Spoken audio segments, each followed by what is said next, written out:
Welcome on back to the Inside the Nest pod. I'm Chase. It's my brother Marquis. What's up, everybody? Back with another episode. We are going to be recapping the last week's game against Nevada. Tragic loss. And then looking forward ahead to this week's home opener against Mercyhurst. Mercyhurst, that's how you say it, right? I do believe. No better. You probably know better than me. But, yeah, starting off, how you feeling after this week? It's weird to put it. This is like the best I could possibly feel after falling to 0-2. Yeah. If that makes sense. I was pretty encouraged with the bounce back that the team had, at least offensively. Like week 1, they were just non-existent to me. I didn't see a single pulse. There was really no rhythm, anything going to it.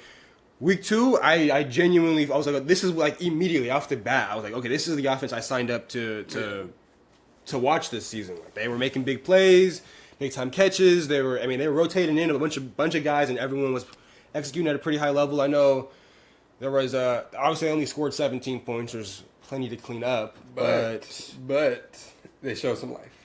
They did show some life, and I'll say they should have had more than 17. They should have. We still at least 7 more. At least. A very specific. Yeah. On 2 different plays. Like literally, bro.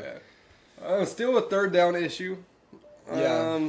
But starting off positive, I'd say, like you said, there's probably not a better feeling of losing this game. You know, they showed offense, showed life, showed there's something that can happen. I mean, let's call it like no moral victories. They won. They had this game won 2 different times. Like one, and I mean, again, we're maybe going on the positive side, but like at 2 minutes 30 seconds, you're up 17-13. You have the ball. Personally, I'm running the ball till they use all the timeouts. Yeah, I think putting the ball in the air was an interesting choice. That definitely came to bite us in the ass on that pick 6. But like, I think it's just a learning step. You know, this is Marion's first head coaching job. You know, he's the offensive coordinator. Yeah. You know, when you play in the game, you want to pass. No, you want to pass. He controlling the game. Absolutely, bro. He trying to win. I think, I think that's what we're seeing a lot of. At least this game, like, I think his inexperience showed a little bit. And he's working through it. Like I saw a massive, and the encouraging part is I saw a massive improvement from week 1 to week 2. Because if you watched last week's episode, I was not pulling punches. Like I didn't think that was a well coached game by Marion in week 1. Week 2, I thought it was a much significantly better coached game, but there's still stuff like, I mean, he went for it on like 4th and 7 on his own side of the field in the first half, and like the very next play was like a 35-yard run. Like it gave the offense some life. You know, Nevada's offense wasn't moving. No, and they weren't, and that I think obviously set up a score. It might have been set up the touchdown they had. I believe it did. I think it did. Like you can't do that. Obviously, you're up. I know it's 17 points. You're itching. You want to seal the game. You want to put it in the air. Cardell was throwing the ball really well at that time. And it wasn't even like Cardell's fault. He got hit. His arm got hit as he released the ball. Yeah. That's what happens when you throw the ball. Like when you throw the ball, so many bad things can happen, and only like one good thing can happen. Like, you know what I mean? That was an experience of one of the bad things that can happen. His arm gets hit, ball comes out half cocked, lands perfectly in, and there's not and the other interesting part was the play design was like all verts. Yeah. So when he caught the ball, there was no one in front of him. It was green grass. Yeah. So that was just like, and then, but even after that, they got the ball back, and they didn't march down to at least the game. Should have been in overtime. You know, should have went to overtime. We missed the kick. College kickers. Yeah. College kickers. Yeah. You know, and that's why you don't want it. Yeah. Yeah, that's why you try not to leave the game up to them. Mm-hmm. You know, we scored. He drew up 2 scoring plays before that. Yeah. You know? No, and a great drive. I want to say, like, I was like pick 6. You know what I mean? Like, there's no way. And then like we got down there with ease, put ourselves in a great position. 2 times got in the end zone. Flags. How did you feel about those flags, by the way? Me personally, the first one I was like, all right, maybe you get one. Gotcha. Calling back-to-back on plays game-winning scores. Mm-hmm. It's kind of You can't. You gotta let them play the game. You gotta let them play the game. The first one I saw it too, right? Like he kind of like reached over, arm grabbed, and it looked like the dude could have made the play there too. Like he was coming up as Cardell was stepping up. The second one, the replay must have got cut off or something like that. So all I seen was the dude like throwing them. Yeah. Which I mean, like, bro, it's like it's a screen pass. I'm getting out, like I'm shedding, you're going to the ground. I don't know like all the rules, but like, bro, in that scenario, bro. For game, shut up. You know what I mean? Like, just let these boys play football. I'm not a huge fan of the first one for game. You know, I'm not. Yeah, I'm really not a huge fan. But I'll give it to him. You know, the second one you can't. That's the refs controlling the game there. No, yeah, you know you got. I don't think if that's not called. To me, like, and even the play, like where it happened, like in the play, it had no. It was like the first one, yes, because the dude was coming up as Cardell was stepping up. You can argue that he was in position to make the play. That dude, I don't think was in position to ever make the play. It's a screen. We threw the ball out this way. He's over there, like at least at the closest the middle of the field. So I was like, really, you know what I mean? That's some bullshit. But you live and you learn if you're Marion, and you hope that those lessons you got from that game were like, all right, you know what I mean? That's just what you're gonna have to go through as a first time head coach, you know. Yeah, no, it's there's a lot of peaks and valleys. I'm happy to see some life on the team. Team looked a lot better. They looked a hell of a lot better. I thought the defense was still extremely strong. Like they only gave up 13 points, and I'm gonna be honest. 7 of those, I feel like the offense put them in a really bad position. So it's just like, again, I think a lot of the points, the 20 points they gave up last week, I think a lot of that was getting put in bad position too. They've really been balling their asses off. I do want to see them tighten up a little bit on the run defense. It's like 2 weeks in a row now. I feel like teams have gotten up out of there, but they've also done a good job of like not really breaking. They've done like a bend don't break. It's been a bend don't break defense, you know, and. It's his first year. Who knows what the D line's looking like? The line. Absolutely. Yeah. So you know, as long defense, I feel like it's more of like an effort thing for real, and they're out there playing hard. You know, they're playing hard. So as long as making plays, bro, making plays. Koa Akui, dog, bro. Oh my gosh, he was everywhere. That man was stopping punts at the 1 yard line. Yeah. 2 interceptions, pass breakups, big hits. No, the interceptions. I was like, okay. Nah, okay. Yeah, the first one, bro, where he's literally like, kind of like he's underneath the route, high points at. Oh my god, that's a beauty in the red zone. That's a beauty. No, that's a beauty. So it was good to see the defense out there again playing good. My biggest takeaway from the game though would be Cardell. Okay, so we've now seen Rashada play about 5 quarters. And Cardell played 3, so maybe not a fair sample size to either of these guys. But how are you feeling? But my question is, you know, we know what Cardell's arm is. You know, he's not, his strength isn't passing the ball. Mm-mm. We see the run game open up with it, right? Yeah. But do you think Rashada would have hit that pass before half? The Campbell one? Yeah. No, and that's the part too where you make the argument that Cardell's arm isn't the strongest. We've seen it. I saw it at the open scrimmage. We both saw it at the spring game. I didn't think that was in those settings. We didn't go to any of the practices or anything like that. But in those settings, I was not super impressed with Cardell's accuracy. I should say that. Rashada's, I have kind of similar questions with. I thought we went back to last week against South Dakota State. The concern I had with Rashada was like, I don't even know if the arm talent was really there, because you even saw in a lot of those post routes, he's like lofting it, trying to like moonball it in there. And to me, that's not.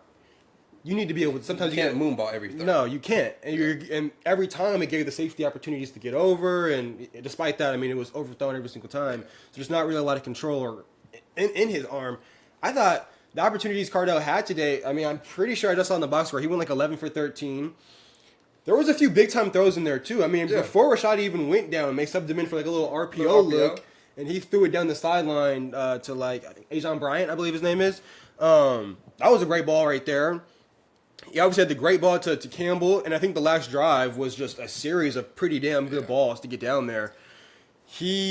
to me, he might honestly have the better arm talent too, which is scary. Because if he's got both, I mean, what are we really doing here? It's really less about the arm talent for me. Mm-hmm. Even his running ability, I like it. Opens up that way better that section of the offense. You can see it's really a part because Marion he be spamming them. No, and that was the part that like really concerned me the most is when I went back and I watched some of UNLV's offensive games last year, or I just watched the offensive UNLV games, like 3 games. That was like the part of the offense was the triple option, speed option, getting the quarterback out there, QB draws, QB powers, using that as an element of the offense, opening that up for your run game, made it life super easy on the running backs. And then with Rashada, I just don't feel like he has that, or at least not the ability, not to the same extent that it looks like Cardell has. I mean, Cardell was also like, making people miss, breaking tackles, falling forward. So, and he had a little swag to him. He had a little confidence. At the very, was it like the second play, he got picked up a little first down, he immediately started barking. And I was like, that's what we were kind of lacking a little bit with Rashada last game. Took a hit, got up. Celebrated a first down. It ain't affect him. I was like, okay. Nah. I haven't seen 1 ounce of confidence from Rashada. And I don't want to bag on that kid. I hope everything works out for you, man. No, if you absolutely. play, I hope you work out. We gotta win. Yeah. But from what I've seen, I was a lot more confident with the offense. And let's be fair to Rashada too. I think he got hurt the drive they scored the field goal. So if we're really keeping track of score right now, they both pretty much accounted for a touchdown and then shared the field goal. So numbers wise, they were about the same productive, but just eye test and how the offense started to flow looked like that run game was open, was gashing it out. Looked like there was just a balanced attack from everybody around there. And honestly, I was a lot more confident in the passing game. Even though we didn't really do much of it, still felt like Marion, and even at the start of this game, felt like Marion just is not confident really putting the ball down the field right now. Nor should he be. But I even felt more confident with that element of it. And I think that last 2-minute drill, if I'm Marion, I'm going that's kind of what I wanted to see right there. Because he put a few balls out there, played with confidence. And I mean, set them up in positions to score. Both those drives. You only had, 13 passing attempts? Yeah, 13 passing attempts. Most of them were on that last 2-minute drive, Absolutely. So the confidence probably wasn't there before that for Marion. It seems like he's called, I guess, conservative, you could say, conservative play calls.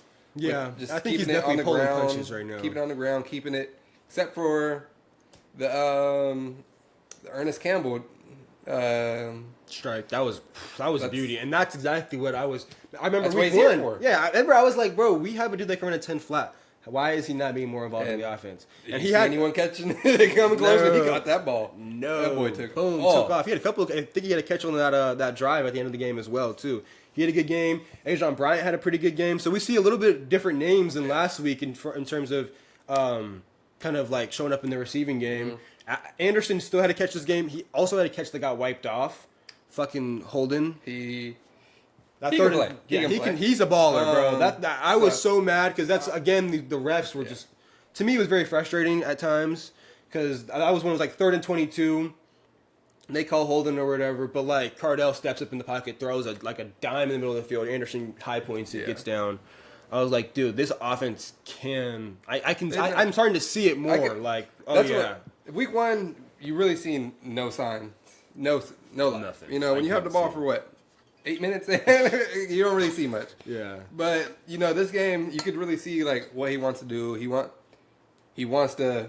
It's based off the run. Everything's going off the run. But he's gonna.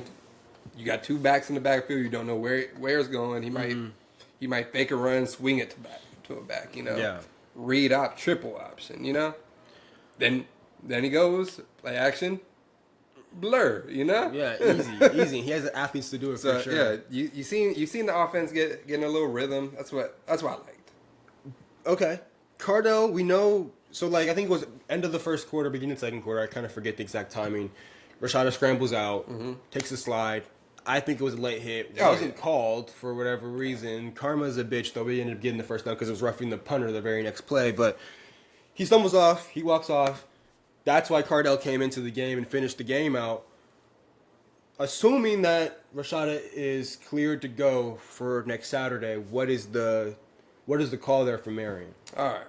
Because Rashada's a starter. He led a touchdown drive, and he was a part of that drive that put up 3 points. But Cardell, I think, like I gotta feel like if I'm Marion, bro, I got to like. I even felt his confidence grow as a play caller with Cardell. Yeah, it was like, okay, I'm starting to go. Oh, this is what I'm starting to get into his counters. You started to see that he did have a plan. Like whereas last week I went here and I told you I didn't think he had a plan at all. At all. Didn't look like he had a script. Anything. Yeah. Mm-hmm. So yeah, you could see it build with him. Well, I personally, I'm not the coach.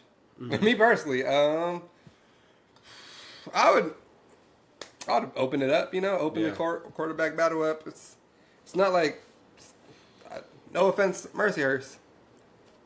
I don't think it's the toughest opponent this week. So it's respect to Mercyhurst. We got a boy on Mercyhurst. Shout out Amir. Shout out my boy. But if we don't smack you guys up, this is going to be a very, very dark pod next week. Was episode, what is that going to be, 5? Yeah. Episode 5 will be very explicit. Yeah, it's going to be dark. It's going to be bad. Yeah, but I'd probably. Did you watch Colorado? Anything about Colorado's game this week? I mean they went to the third string quarterback over a 4-star and a senior transfer. Yeah, that's kind of what I was thinking about too. Yeah, like you make that boss call. You make them. Let's see. Yeah. The original depth chart had the or. Mm-hmm. Let's really see an or. You get a couple drives. Let's see. He even get a couple. Let's see. Mm-hmm. Let's see. So that's what I would do. No, and I just think also just on top of it, like not to just like, but like more to like Cardell, like. You can just tell he's more experienced, more poised. He was more decisive. Even when he was scrambling and trying to make the play or something like that, like, it was a decisive movement. And that's kind of what you need at the position right now. Like, this team has the talent. Like, this team can go very far on some of the other names alone. You kind of just need a game manager. Yeah. Someone that can kind of step in and run those QB options, take a hit or two, can throw that deep ball on a line real quick to a dude they can run into in flat. Or this is Rashada's, like, first time, like, playing, like, collegiate, like being a collegiate starter, Mm-hmm. So maybe he's not ready right now. That's kind of what I'm alluding to. Maybe he has to be sat for a year. Maybe he's a whole different player next year. My concern with that though is that he's been sitting, right? Yeah. Like you sat in an SEC locker room. You sat in where was he before that? Obviously ASU. But I think it was Pac-12 at the time. So Pac-12, RIP the Pac-12. But like. You know what I mean? I think been around good coaches and stuff like that. Yeah. Why haven't, if you need to sit and like soak in more information, I would assume that the 2 previous years would have kind of latched on. Maybe something here with Marion. Marion can maybe inspire you a little bit more, seeing a little up close and personal, like how your talents can be used. Yeah. I don't know. Because I doubt that he was getting as much belief in those locker rooms that he might be getting here, but at the same time, like, but at some point, we can only believe in you so much. You gotta perform, So we'll see. Books never close until that was closed. So he could end up working out. We'll see. Moving on from this loss, Yeah. Crumple it up. The flags. It is what it is. We lost. Throw it behind us. 0-2. 0-2. We got 0-2. We got a whole FBS opponent and a tough FCS opponent. We got 10 more games. All the dreams that we had before the season are still alive. Yeah, they're not gone. Nothing has died. That's the little beauty about FCS. You got opportunities. Yeah, opportunities. And we haven't even played a conference game yet. We can still be Big Sky champions. Exactly. So, let's see. But for this week 3, Mercyhurst, anything you're looking for? Other than my guy Amir stepping on the field, I want to see. Obviously, I'm very interested in this quarterback position, right? If Rashada is cleared to go, like, what do you do out there? Are you rotating quarterbacks in and out, drive to drive? Are you maybe giving it like half to half, or are you going like straight up like? I liked what I saw in Cardell. Yeah. Like, I was way more confident in that. Like, we're not even going to play with you right now, Rashada. Like, lock in. Hopefully something happens for you down the road. So But we gonna we're gonna rock out with Cardell for real quick and just see what that looks like for a couple of weeks at least. That's kind of what I hope it is. I kind of would at this point, like, we are 0-2 and all of our dreams are still alive, but like we don't have the flexibility that I feel like we had 2 weeks ago though. At the same time, like, we do have to start at some point. You got to proving it, yeah. You know what I mean? Like, all right, we are going to start getting into conference games soon. I would like to have a quarterback by that position or by that time. Yeah. So I personally, I would want like a decision, just like, hey, we're going to do this for at least 2 games and see what this looks like, and then move on, or give us out of 1 more game, and if it's whatever, then make your decision after that. But something a little bit more. I don't want to see a QB battle in the middle of the game, personally. All right. Anything else? You got eye on? Okay, I got a couple. Okay, go off. Well, I would say I want to see this running back room run. I don't know if the O-line has been the problem. If we don't have a passing threat and people are just loading the box against us, you know, we're too predictable at the moment. Our running backs are too good not to be producing some runs. Yeah. You know? Yeah. Especially with Cardell at quarterback, everybody on the backfield. That's really what I'm excited to see too. If we do go Cardell, I think the running game is going to open up tremendously. Do you think that there's maybe part of the problem is how frequent the rotation is at running back? Like, almost 2 of the backs are going in there cold every single time. 1 of the backs can't even gain rhythm type of situation. I don't really think that, because I'm not a real like rhythm guy for running back, you know, like that. Because I guess like if you're pulling them out every play, but it looks like it's like they'll come in, they'll have a couple plays for these backs, then they have like a 3rd down set, you know. Yeah. They'll have a first cup, then they'll have another set coming in for like another formation, you know. That's what it kind of feels like at this point. It doesn't feel so random for me, at least. It feels like a little strategy wise, you know. Okay. You have, what's the name from Pitt? Big one. Rodney Hammond? Or? Hammond. Okay. He seems more like a little, like, we're not trying to pop nothing with him, you know. Looks like he's a little in between the tackle. Ernest Campbell, he looked like he can do it all. I would like to see him getting a little more involved in the pass game. I would too. That little grab he had, it should have been a pick. Shout out that little man, that boy. Whoo, Griffey. Right? Yeah. Nah, he was tough too. Yeah, man. I mean, that's the tough part too. There's so much talent on the team. Yeah. So it's like, okay, because I noticed that like this game a little bit more than I did last game, bro. They were like rotating in, like, it felt like they were hockey subs. Though. Yeah. Like, I saw in like 3 different receiver groups, and then like I saw every running back on the depth chart. It felt like got in there outside of like maybe the freshmen. Like it was pretty deep that they went in the rotation. So I mean, I think keeping guys fresh, especially before conference games, and you get a good look at everybody, is not a bad idea. Especially when you haven't had one like just like if one is just like he's grinding, you know. Yeah, he's just killing. Like say like Hammond or Red, you know. Let's say they're having a good game, or you know, Curtis is supposed to be our top back, you know. Yeah, he's supposed to be the man. If he's not having, if someone else is, let's not, you know, keep trying to feed him while someone else is having a good game. Do you think they eventually tighten that rotation up? I think we'll see. We'll see. No one has like set themselves apart. I think that's probably part of the reason. Like I said, no one is like. Would you like to see them tighten it up? I would like to. Maybe just a couple possessions, maybe, because it seems like even Hammond. It seems like he can. For this level, it seems like he can do all. He's all third, 3 down. Absolutely. You know, I mean, for this level, so I don't think we have to be switching them out during a possession. You know, maybe if someone helmet tab, you know, get me out the game, coach. You know, if that, but let's let them rock for a little bit. You know, that's kind of what I'm kind of leaning towards too a little bit. I do want to see a little bit more decisiveness made with this depth chart and then with this rotation as well. I completely understand. We're only 2 games in, so I wouldn't even doubt that they continue to do that here. But again, I feel like the conference, once we start beginning conference games, I think that's kind of like my mark for like, all right, I kind of want to see an established starting group and then maybe like an established key rotational group and then like sorry to everybody else, but like you're getting in when it's dire need.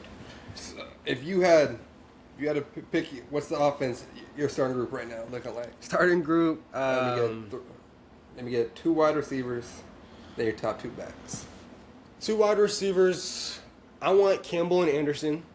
I just feel like you can do a whole lot with Campbell. Yeah. Like, that's crazy. No disrespect. I think Ajon Bryant, like honorable mention. I know I can't. That's cheating. But like, yeah, I like him too. I thought he had a good game. But definitely Anderson. I thought game 1. I can't forget what I saw there. You said 2 backs. Yeah. So because he runs a 2 back. I'm gonna go Curtis and Hammond like he's going right now. Respect to Savion Red, but I'll go Curtis and Hammond. No, I think Red is kind of him and Curtis. I feel like kind of give you the same short, and yeah. I wish Savion was powerful. He don't know how to use it yet, bro. He's huge. He don't know how to use it. Is he a senior? Is he another year? I think he's a senior. So I do think he's a senior. I want him to figure out how to lower his shoulder, bro. I think that's probably the reason he's at. He runs hard, Sac but State. yeah. Probably the reason. And then when you have someone like Curtis, you got play.